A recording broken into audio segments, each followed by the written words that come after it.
दोस्तों, आज की कहानी है। बेटा, मैं तेरी माँ हूँ, कोई गैर नहीं जो तू मुझे ऐसे गालियाँ दे रहा है।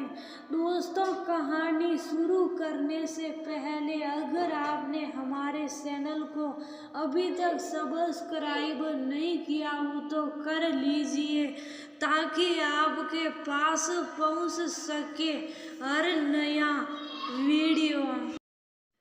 ट्रेन एक स्टेशन पर रुकी। लगभग सारे यात्री उतर चुके थे। कुछ यात्री थे जो मोबाइल में व्यस्त थे, कुछ गाने सुन रहे थे तो कुछ वीडियो देखकर समय बिता रहे थे। सबको अपनी मंजिल के आने का इंतजार था, पर सरिता जी को कोई जल्दी नहीं थी। वह चाह रही थी कि ट्रेन हर स्टेशन पर काफी देर तक रुके और वह आराम से घर पहुंचे। घर से प्यार सामान मिलता है तो घर जाने की जल्दी मची रहती है, और घर से तिरस्कार और अपमान के ताने सुनने को मिलते हैं तो घर जाने का मन ही नहीं करता। अपने ही विचारों में खोई सरिता जी बहुत ही बेचैन हो रही थी। ट्रेन चल पड़ी। ट्रेन से ज्यादा तेज गति से उनका मन भाग रहा था। बुआ के पोते की शादी से लौट रही थी, सभी मायके वालों से मिली। कितनी अच्छी तरह से सबके साथ 4-5 दिन बीत गए। घर आकर वही अकेलापन और तनाव। वह कभी नहीं चाहती थी कि वह अपने बेटे के घर में रहे। बहू के तेज स्वभाव और कर्कश बोली से उनका कलेजा सन्नी हो जाता था, पर क्या करती, माँ है, सब सहन करना होता है। जब से रमेश के पापा उन्हें छोड़कर गए हैं, वो जीना भूल गई है। 2 बेटियों की शादी कर चुके थे। रमेश की शादी तय हो गई थी। शादी के एक दिन पहले उनके पति की हृदयाघात से मृत्यु हो गई। शादी के घर में मातम पसरा था। इकलौते बेटे की शादी में ना तो नाच गाना हुआ, ना ही बैंड बजा। शांति और सादगी से शादी कर दी गई। बहू पूनम घर आई, जो हमेशा दुखी रहने लगी थी कि मेरी शादी में ही ये अड़चन आनी थी। कितनी उम्मीद थी शादी में ये करेंगे वह करेंगे, पर सब पर ससुर जी पानी फेर गए। रमेश की अनुपस्थिति में सरिता को ताना देती रहती। वह उन्हें लगता था कि बहू घाव पर मरहम लगाएगी, पर पूनम तो रोज ताने देकर घावों को हरा कर देती। उसे अपनी सास का दर्द समझ नहीं आता था। रमेश को भी सब मालूम था कि घर में क्या हो रहा है, पर वह कभी मुंह नहीं खोलता था। पूनम यही कहती कि बुढ़ापा ही तो है, निकल जाएगा, इसमें इतना दुखी होने की और रोज आंसू बहाने की क्या जरूरत है। सरिता जी के नाम घर था, पर घर में पूनम की चलती थी। वो सरिता जी को परेशान करने में कोई कसर नहीं छोड़ती थी। रमेश का स्थानांतरण हो गया, उसे नए शहर में आना था। वह माँ को अकेला नहीं छोड़ सकता था। कुछ सामान लिया, बाकी एक कमरे में बंद करके मकान किराए पर चढ़ाकर वह माँ और पूनम को शहर में ले आया। अपना ठिकाना छोड़कर सरिता जी खुश नहीं थी। उन्हें लगता था कि अभी तो वह समझते हैं अकेली भी रह लेगी, पर रमेश को किराए का लालच था और पूनम को काम में मदद मिल जाती थी। एक दिन उन्होंने सुन लिया कि रमेश और पूनम गांव का घर बेचने की योजना बना रहे थे, ताकि वह शहर में घर ले सके।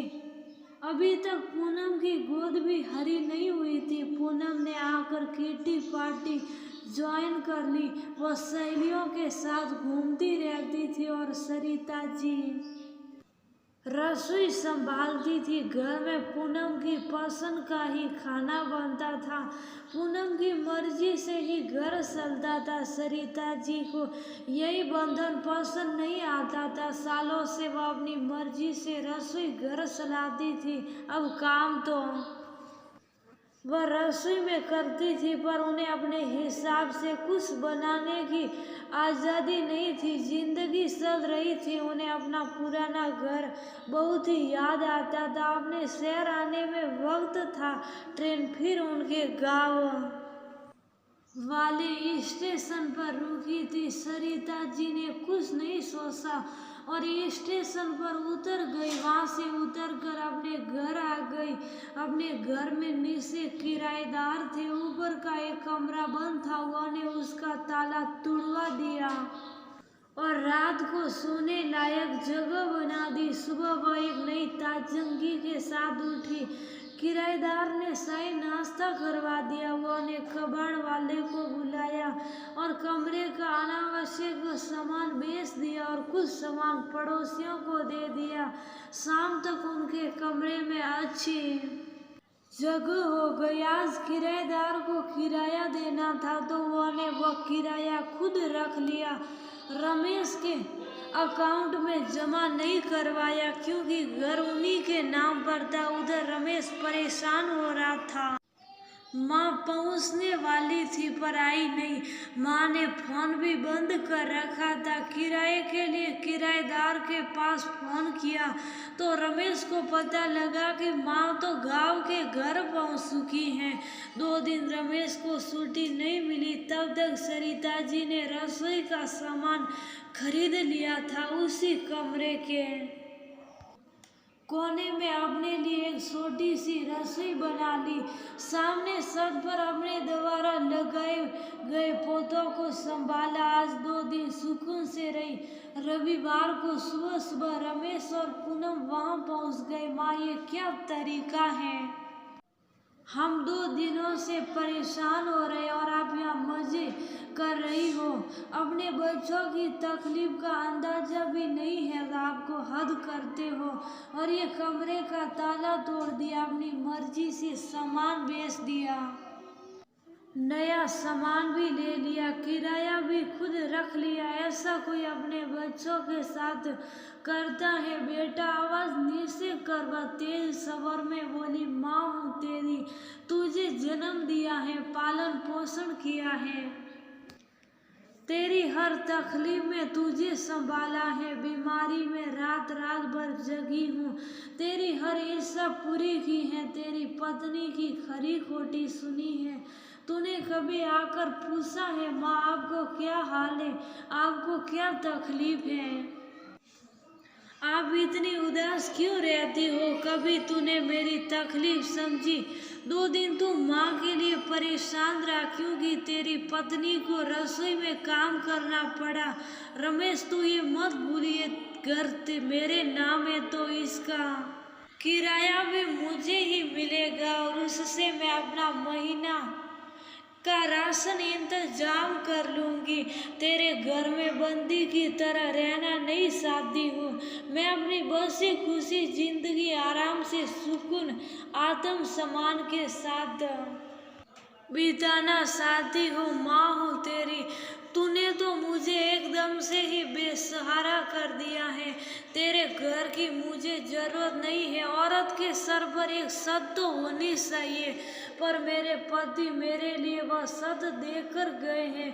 तू कान खोलकर सुन ले, मैं अपने पति के घर में रहूंगी। मुझे तेरे आश्रय की जरूरत नहीं है। मैं अपने इस घर में खुश हूँ, इसी कमरे में रहकर खुश हूँ। नीचे किराएदार है, बरसों के पड़ोसी हैं, ये सब मिलकर मुझे संभालेंगे।